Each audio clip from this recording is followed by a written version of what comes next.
Students, आज का हमारा विषय है पत्र लेखन। ठीक है, तो चलिए हम शुरुआत करते हैं।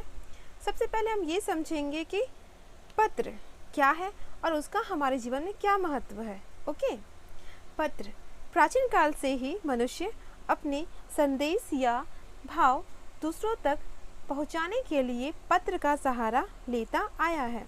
आधुनिक काल में टेलीफोन, मोबाइल, फैक्स, ईमेल आदि के आ जाने से इसके प्रयोग में थोड़ी कमी आ गई है, परंतु इसका महत्व कम नहीं हुआ है। आज भी हमें विद्यालय से अवकाश लेते समय आवेदन पत्र अथवा किसी समस्या से अवगत कराने के लिए पत्र की आवश्यकता पड़ती है। ये लिखित व अस्थायी दस्तावेज होते हैं। स्टूडेंट्स, जैसे कि पहले के मनुष्य, ठीक है, प्राचीन काल में बोल सकते हैं, मनुष्य संदेश या अपने भाव को व्यक्त करने के लिए क्या करते थे? पत्रों का सहारा लेते थे, पत्र लिखते थे। ठीक है, और अगर हम अभी की बात कर रहे हैं तो अभी अगर हमें किसी को संदेश पहुंचाना हो या कुछ बोलना हो तो हम क्या करते हैं? टेलीफोन, मोबाइल, फैक्स, ईमेल का इस्तेमाल करते हैं। ठीक है, तो बहुत सारी चीज़ें बदल गई हैं, लेकिन इसका मतलब ये नहीं कि पत्र का महत्व कम हो गया। अभी भी बहुत सारी जगहों में हमें पत्र की आवश्यकता पड़ती है। ठीक है, जैसे कि विद्यालय में, ठीक है, अवकाश लेते समय हम क्या करते हैं? प्रधानाचार्य को छुट्टी के लिए आवेदन पत्र लिखते हैं। ठीक है, उसी तरह से सरकारी कागजात वगैरह, सरकारी कार्यालय में भी हमें पत्र लिखने की आवश्यकता पड़ती है। ये लिखित व स्थायी दस्तावेज के रूप में होते हैं, इसलिए पत्र का अपना ही एक अलग ही महत्व है। ठीक है, चलिए हम आगे चलते हैं। पत्र लिखते समय निम्नलिखित बातों का ध्यान रखना चाहिए। चलिए अब समझते हैं कि जब हम लोग पत्र लिखते हैं तो किन बातों का ध्यान रखना चाहिए। पत्र की भाषा सरल व स्पष्ट होनी चाहिए तथा अनावश्यक विस्तार से बचना चाहिए। आयु व संबंध के अनुकूल शब्दावली का प्रयोग करना चाहिए। विचारों की कर्मबद्धता का ध्यान रखना चाहिए। पत्र का उद्देश्य व विषय वस्तु स्पष्ट होने चाहिए। पत्र में उसके सभी अंगों का प्रयोग करना चाहिए।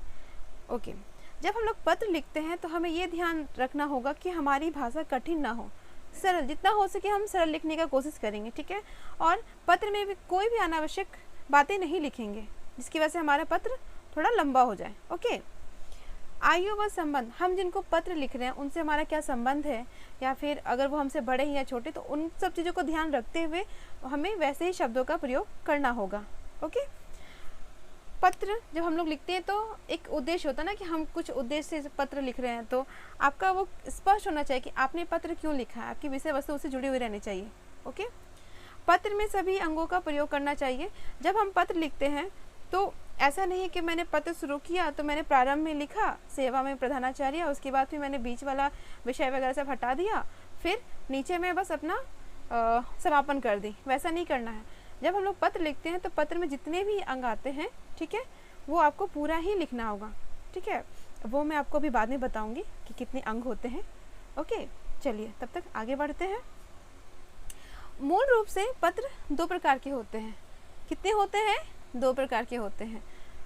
पहला है आपका अनौपचारिक पत्र, दूसरा है औपचारिक पत्र। अनौपचारिक पत्र हम लोग अपने निजी जो हमारे करीबी लोग होते हैं, जैसे सगे संबंधी, मित्र, उनको लिखते हैं। ठीक है, औपचारिक पत्र हम लोग बेसिकली अपने स्कूल वगैरह में देने के लिए लिखते हैं, विद्यालय या फिर कार्यालय में देने के लिए लिखते हैं। ओके, अब हम इनकी परिभाषा समझेंगे। अनौपचारिक पत्र, ये पत्र अपने निकट संबंधियों अथवा मित्रों को लिखे जाते हैं। इनमें निजी बातों का वर्णन किया जाता है। जैसे मैंने अभी आपको बताया ना, अनौपचारिक पत्र हम लोग किन्हें लिखते हैं? अपने मित्र या फिर जो हमारे सबसे क्लोज है, जैसे हमारे सगे संबंधी, उनको लिखते हैं। उनमें हम लोग क्या करते हैं? अपनी निजी बातें लिखते हैं। ठीक है, औपचारिक पत्र, ये पत्र उन्हें लिखे जाते हैं जिनसे हमारा निजी संबंध नहीं होता। इनके कई रूप हो सकते हैं, जैसे कि प्रार्थना पत्र। प्रार्थना पत्र हम किन्हें लिखते हैं? प्रार्थना पत्र प्रधानाचार्य को अथवा आवेदन के लिए लिखे जाने वाले पत्र को हम लोग प्रार्थना पत्र कहते हैं। ठीक है, व्यावसायिक पत्र, ये व्यापारियों, कंपनियों, दुकानदारों, प्रशासकों आदि को लिखे जाने वाले पत्र होते हैं। आपको स्टूडेंट्स आपको तो वर्ड पढ़ के ही समझ में आ गया होगा ना कि जहाँ पे व्यापारियों, कंपनियों, दुकानदारों, अर्थात ये किससे जुड़ा हुआ हो सकता है, ये बिजनेस पर्पज से जुड़ा हुआ हो सकता है। ठीक है। कार्यालय पत्र, ये पत्र एक कार्यालय से दूसरे कार्यालय को या किसी व्यक्ति द्वारा सरकारी संस्था, विभाग को या सरकारी अधिकारी द्वारा व्यक्ति विशेष को लिखे जाते हैं। ये भी इसी है ना, ये पत्र कहाँ लिखते हैं, एक कार्यालय से दूसरे कार्यालय को, ठीक है, या फिर किसी व्यक्ति द्वारा सरकारी संस्था, विभाग को या सरकारी अधिकारी द्वारा व्यक्ति विशेष को लिखे जाते हैं। ठीक है, आगे चलते हैं। मैंने अभी कुछ देर पहले बताया था ना, पत्र के कुछ अंग होते हैं। यहाँ पे आपके पत्र के कुछ अंग है।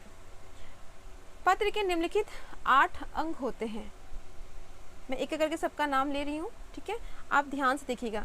जब हम लोग पत्र लिखते हैं तो ये सारी चीज़ें आपके पत्र में होनी चाहिए। ठीक है। पत्र प्रेषक, प्रेषक का मतलब होता है भेजने वाला, जो पत्र भेज रहा है, का पता, स्थान व दिनांक। ठीक है। नेक्स्ट, पत्र प्रापक अर्थात पाने वाला का पदनाम व पता। पत्र का विषय संबोधन, अभिवादन, आशीर्वाद। पत्र की विषय वस्तु, समाप्ति, हस्ताक्षर से पूर्व की शब्दावली, हस्ताक्षर। तो अभी मैंने जो भी पत्र के अंग पढ़े हैं, आप बच्चों से अनुरोध है मेरा, इन सारी चीज़ों को एक पत्र में लिखा जाता है। ठीक है, इनके बिना आपका पत्र अधूरा होगा। ठीक है, हम आगे चलते हैं। संबोधन, अभिवादन व समापन। ओके, यहाँ पे 5 कॉलम आपको दिख रहे हैं ना। पहला कॉलम में पत्र का प्रकार दिया है, दूसरे में संबंध, फिर संबोधन, अभिवादन, समापन। जब हम कोई पत्र लिखते हैं, ठीक है, तो पत्र जिनको लिख रहे हैं उनसे हमारा संबंध, फिर उनका संबोधन कैसे करेंगे, उनका अभिवादन कैसे करेंगे और पत्र का समापन कैसे करेंगे, वो आप भी समझेंगे। ओके, मान लीजिए हम शुरुआत करते हैं अनौपचारिक पत्र से। मेरा संबंध बड़ों, अगर मैं बड़ों को भेज रही हूँ पत्र, ठीक है, तो मैं संबोधन करूँगी पूज्य, पूजनीय, आदरणीय, श्रद्धेय, पूज्य आदि बोल करके। ठीक है। अभिवादन करूँगी चरण स्पर्श, सादर नमस्कार, सादर प्रणाम कह के। समापन करेंगे तो वहाँ पे लिखेंगे आपका बेटा, आपका पोता, आपका नाती, आपका भतीजा इत्यादि। ओके। छोटों को पत्र लिखेंगे तो संबोधन करेंगे प्रिय लिख के, या तो हम छोटे जो हमसे हैं उनका नाम लिख करके, या फिर आयुष्मान लिख के उनका नाम लिखेंगे, या फिर चिरंजीवी लिख के उनका नाम लिखेंगे। ओके। अभिवादन करेंगे खुशी रहो, सुखी रहो, प्रसन्न रहो इत्यादि बोल के। समापन करेंगे पत्र का तो लिखेंगे तुम्हारा शुभचिंतक, शुभकांक्षी इत्यादि। ओके। मित्र को लिखेंगे तो संबोधन करेंगे प्रिय मित्र का नाम, ठीक है, या फिर प्रिय मित्र, प्रिय बंधु इत्यादि। अभिवादन करेंगे मित्र का तो लिखेंगे मधुर स्मृतियाँ, सप्रेम नमस्ते इत्यादि। पत्र का समापन जब करेंगे तो वहाँ पे लिखेंगे तुम्हारा हितैषी, अभिन्न मित्र, चिर स्नेही इत्यादि। तो ये आपके अनौपचारिक पत्र का हमने अभी आपको संबंध, संबोधन, अभिवादन, समापन बताया। ठीक है। अभी मैं आपको सेम यही पैटर्न आपको औपचारिक पत्र के लिए बताऊंगी। ओके। औपचारिक पत्र, जैसे कि मैंने अभी बताया ना, औपचारिक पत्र में तीन चीज़ें आती हैं ना, जैसे प्रार्थना पत्र, व्यावसायिक पत्र, कार्यालय पत्र। ठीक है, यह भी मैंने बताया था आपको कुछ देर पहले। तो प्रार्थना पत्र हम किनको लिखते हैं? प्रार्थना पत्र हम प्रधानाचार्य को लिखते हैं। अगर हम प्रधानाचार्य को लिख रहे हैं तो उसका संबोधन कैसे करेंगे? मान्यवर, माननीय, महोदय करके करेंगे। ठीक है। ओके, वन मोर थिंग कि औपचारिक पत्र में अभिवादन नहीं करते हम लोग, ठीक है, इसलिए यहाँ पे ध्यान से देखिए, तीनों ब्लैंक बॉक्स जो आपके ब्लैंक है। ओके। समापन जब करेंगे पत्र का तो लिखेंगे भवदीय, निवेदक, प्रार्थी, आपका, आज्ञाकारी, शिष्य आदि। व्यावसायिक पत्र लिखेंगे तो अगर मेरा संबंध संपादक, पुस्तक विक्रेता या अन्य किसी से है तो हम उसका संबोधन करेंगे श्रीमान, श्रीयुत करके। ठीक है। उसके बाद यहाँ भी अभिवादन का बॉक्स ब्लैंक रहेगा। समापन में हम लिखेंगे भवदीय, निवेदक। कार्यालय पत्र है तो अगर हमारा संबंध अधिकारी से है, अधिकारी को पत्र लिखेंगे तो हम उनका संबोधन करेंगे आदरणीय, मान्यवर, महोदय करके। ठीक है। इनका भी अभिवादन वाला कॉलम ब्लैंक रहेगा, नहीं होता। नेक्स्ट समापन जब करेंगे तो यहाँ पे भवदीय, प्रार्थी, विनीत, निवेदक करके करेंगे। ठीक है स्टूडेंट्स, ये तो रहा कि हम लोग पत्र कैसे लिखेंगे या फिर पत्र लिखते समय हमें किन किन बातों का ध्यान रखना चाहिए, ये मैंने आपको बताया। अभी मैं आपको पत्र का प्रारूप समझाऊंगी। ओके स्टूडेंट्स, अभी हमने पत्र लेखन समझा, पत्र का महत्व समझा। ठीक है, हम पत्र क्यों लिखते हैं और पत्र जब लिखते हैं तो किन किन बातों का ध्यान रखना चाहिए वो हमने अभी समझा। ओके, अभी यहाँ पे हम पत्र का प्रारूप समझेंगे। ठीक है, अर्थात अगर इंग्लिश में हम लोग बोले तो लेटर फॉर्मेट। ठीक है, वो हम समझेंगे। जैसा कि आपको स्क्रीन पे दिख रहा है यहाँ पे निजी पत्र लिखा हुआ है। तो निजी पत्र हम लोग किनको लिखते हैं? रिश्तेदारों और मित्रों को। तो निजी पत्रों को हम लोग अनौपचारिक पत्र भी कहते हैं, बताया था ना अभी आपको। ओके, तो फॉर्मेट देखिए। अनौपचारिक पत्र में मैंने बताया था प्रेषक का पता, अर्थात यहाँ पे जो लिखा परीक्षा भवन, ये जो पत्र भेज रहे हैं उनका पता हो सकता है। ठीक है, उसके बाद दिनांक होगा। फिर हम लोग क्या करेंगे? संबोधन करेंगे। छोटे को हम लोग क्या बोलेंगे? प्रिय। जो हमारे बराबर यानी हमारे मित्र हैं उनको भी बोलेंगे प्रिय करके संबोधन करेंगे। अब बड़े को पूज्य, पूजनीय, आदरणीय कह के संबोधन करेंगे। ठीक है, अभिवादन करेंगे। छोटे हैं तो क्या बोल के अभिवादन करेंगे? स्नेह का बोल करके। ठीक है, बराबर वाले अर्थात हमारे जो मित्र हैं उनको नमस्कार कह के। बड़े को, जो भी बड़े लोग हैं उनको हम लोग कहेंगे सादर नमस्कार, सादर चरण स्पर्श। ओके, उसके बाद हम लोग पत्र जब लिखेंगे तो पत्र को 3 पैराग्राफ में लिखेंगे। ठीक है,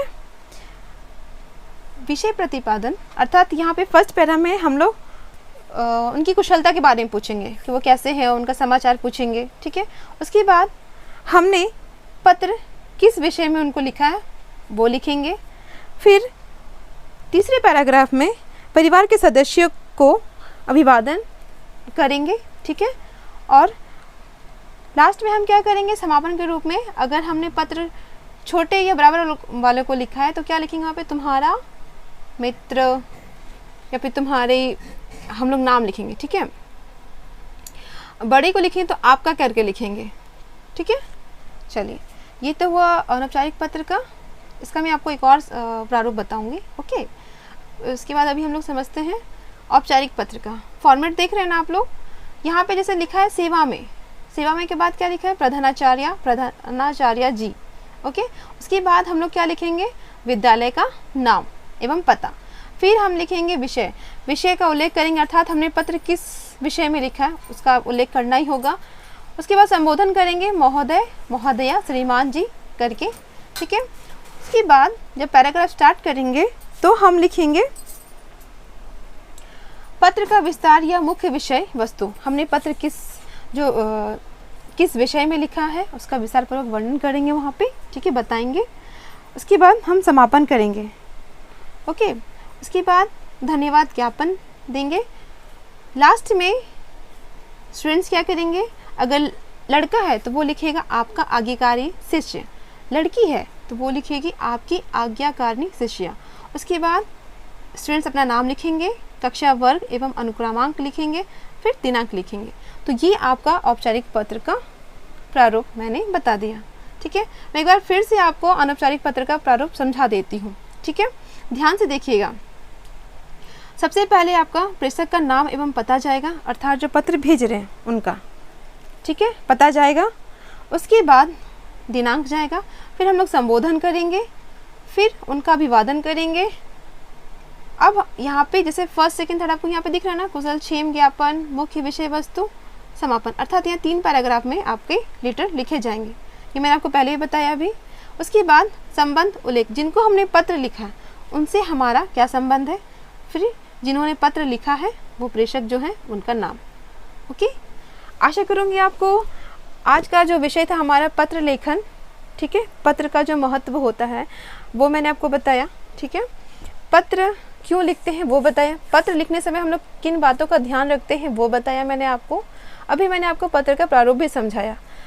इतना बताने के बाद मुझे नहीं लगता कि अब आपसे कोई गलती होगी पत्र लिखने में।